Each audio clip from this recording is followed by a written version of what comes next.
मी माझ्या आयुष्यात प्रेक्षकांपासून तर व्यासपीठापर्यंतचा प्रवास केला.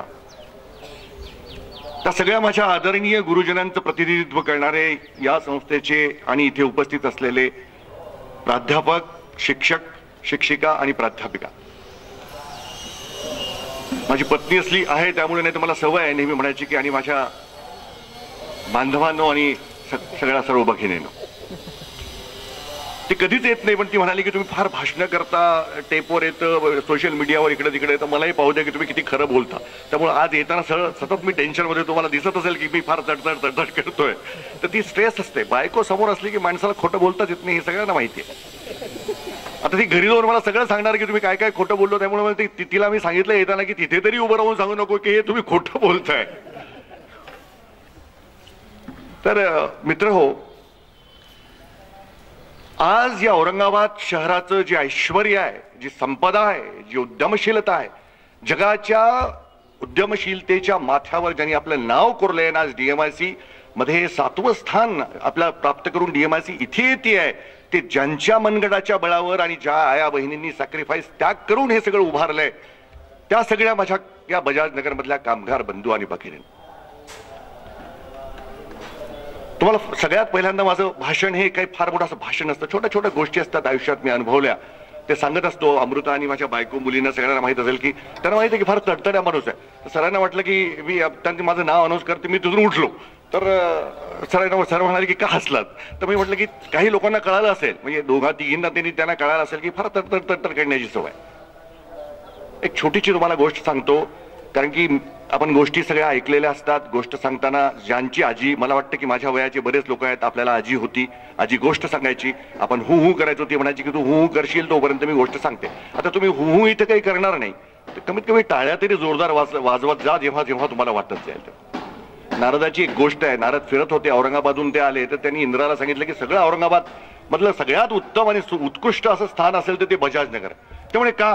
कारण तिचं काय नॉर्मल आहे. तर नॉर्मलची व्याख्या काय की इतरांना आनंद झाला नाही तर मनातला आनंद असतो आणि ते फार टाळ्या वाजून व्यक्त करतात.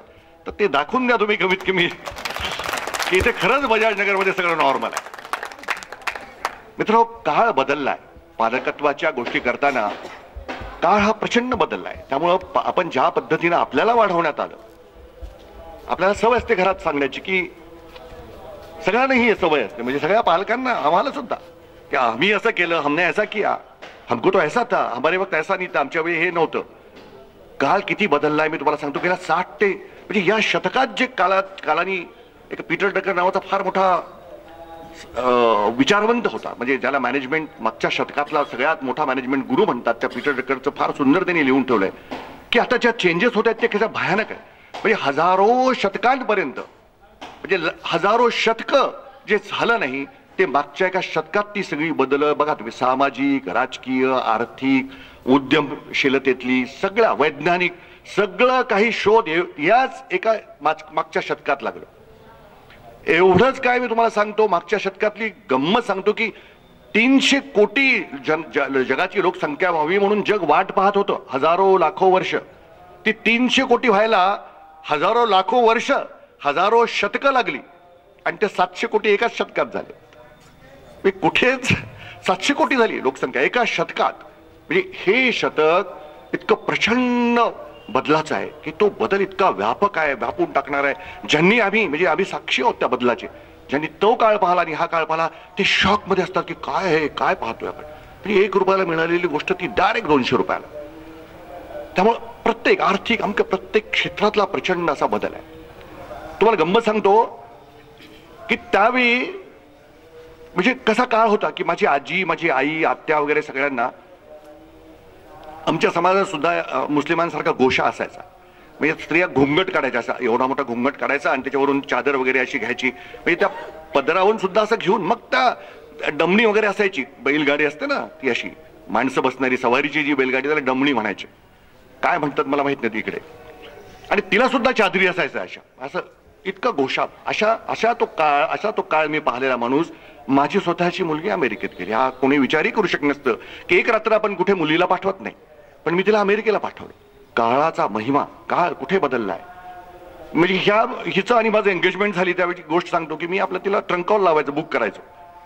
आता इथून तुम्हाला माहिती आहे की कुठला तरी म्हणजे सिटी चौकाच्या पलीकडे तिथे ट्रंक कॉल बुकिंगला जावं लागायचं. मग तिथे शेतनानगरपासून 5-6 किलोमीटर मी जायचो, तिथे ट्रंक कॉल बुकिंग करायचं, ही सिन्नरची राहणारी, आणि मग ते 4 तास 5 तास वाट बघायची. लागेल फोन, एंगेजमेंट झालेली होती, लग्न झालेलं नव्हतं, आणि मग वाट बघायची.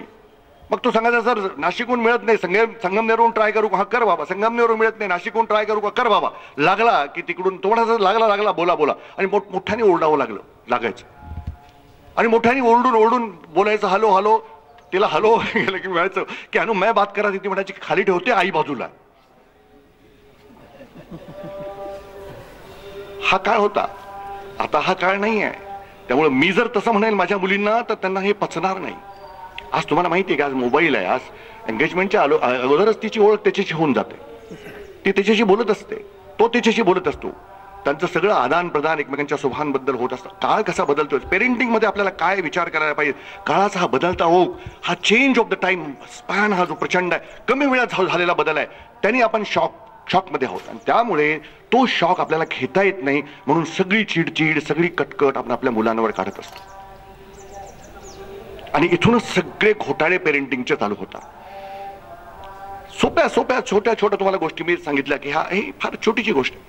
आता तुम्हाला सांगतो की साधा मोलकर्णी, आता येताना अनु 2-3 मोलकर्णीने सांगून आले की आम्ही अचानक आमचं ठरलंय, साहेबांच्या सोबत मी बजाजनगरला जातीये आणि तुम्ही कोणी 3 वाजता या, कोणी 4 वाजता या, असं ती लावून आली. म्हणजे तिच्या मोलकर्णींजवळ सुद्धा मोबाईल आहे. मोबाईल अगोदर इन्फोसिसचे मालक नारायण मूर्ती, एवढं मोठं इन्फोसिस आहे, ते जेव्हा त्यांनी स्थापन करायला एका अमेरिकन कंपनी सोबत ते करार करत होते, कुणी ऐकलं असेल किंवा कोणाला माहित नसेल, मला माहित नाही, तेव्हा नारायण मूर्तींना कंपल्सरी फोन, म्हणजे एका लॅम्बलेटा स्कूटीवर ते 3-4 बसून जात होते. सांगतो ती स्टोरी बघा कशी असते माणसाची. आणि त्यांना फोन कंपल्सरी होता, लँडलाईन फोन कंपल्सरी, लँडलाईनच होते त्यावेळी, काही मोबाईलचा प्रश्नच नव्हता. तर कंपल्सरी होता. त्यांनी शेजाऱ्याला विचारून त्याचं बॉन्डवर लिहून घेतलं की आम्ही आमचा फोन यांना अलाउ करतो. म्हणजे मोठ्या माणसांच्या घरी सुद्धा फोन नसायचा. आता फोन सामान्य झाला. बदल फक्त लक्षात घ्या. आयुष्यातले बदल हे जर तुम्ही लक्षात घेतले नाही तर बदलणाऱ्या परिस्थितीत मुलांकडे कसं पाहावं हे आपल्याला लक्षात येणार नाही. अगदी छोट्या गोष्टी आहेत त्या छोट्या गोष्टींचं जर आपण त्याच्याकडे दुर्लक्ष केलं तर आपण पेरेंटिंगमध्ये फार मोठी चूक करतोय. मुलांवर फार मोठा अत्याचार, अन्याय करतोय. मुलांकडे दुर्लक्ष होतंय आपलं.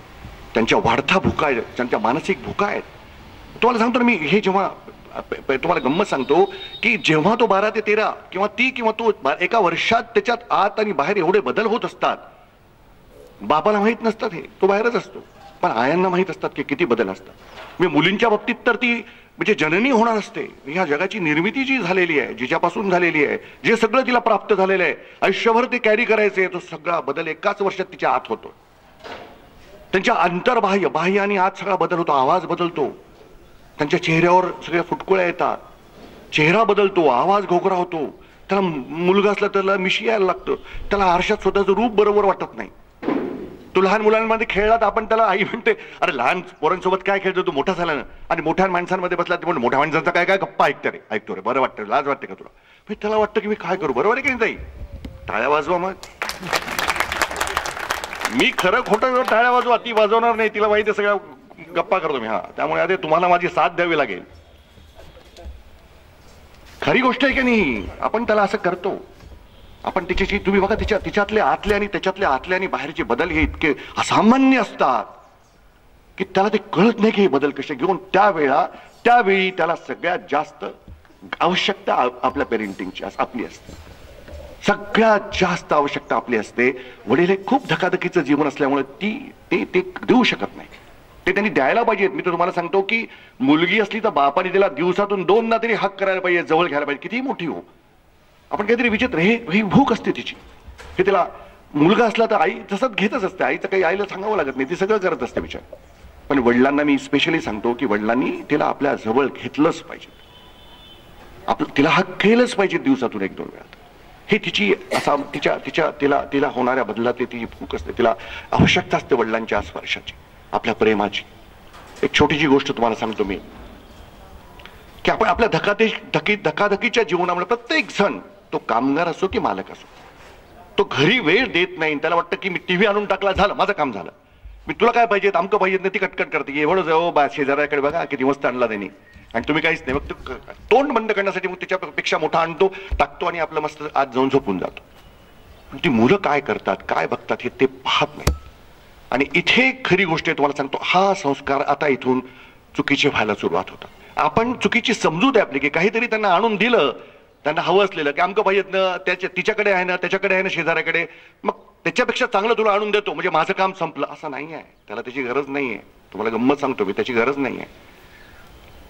आमच्या सगळ्यांच्या काळात आजी होती. आपल्या सगळ्यांच्या जे सिनियर माझ्या वयाचे असतील त्यांना आठवत असेल जे छोट्या परिवारामध्ये इथे राहतात आपल्या आयुष्यात आजी नाही आहे. त्यांच्या सगळ्यांच्या आयुष्यात आजी होती.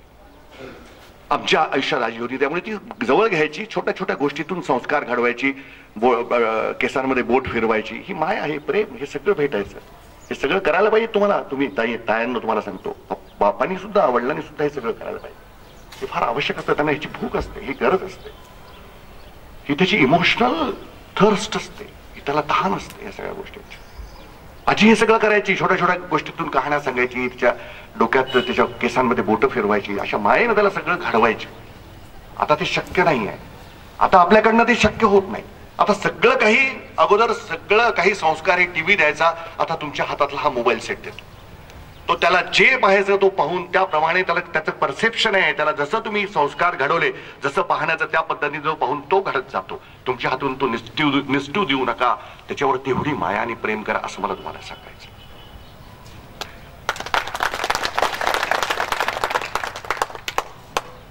अतिशय छोट्या गोष्टी जर आपण लक्षात घेतल्या. एक मुलगा होता का फार श्रीमंत एक्झिक्युटिव्ह बापाचा मुलगा. तो बाप जेव्हा उशिरा यायचा तोपर्यंत हा थकून अभ्यास करून झोपलेला असायचा आणि सकाळी बाप उशिरा उठायचा. याची शाळा लवकर असल्यामुळे हा लवकर चालला जायचा मुलगा. बापाची त्याची कधीच भेट व्हायची नाही. कधीतरी भेट झाली अशीच मग पुन्हा रविवारी कार्यक्रम असतात कुठे भाषण कुठे मिटिंग अमकं धमकं. त्यामुळे काही असं फारसं त्याला त्याचा लाभ मिळायचा नाही. प्रत्येक बर्थडे आला की बाप विश करायचा काहीतरी चांगला आनंद द्यायचा. एका बर्थडेला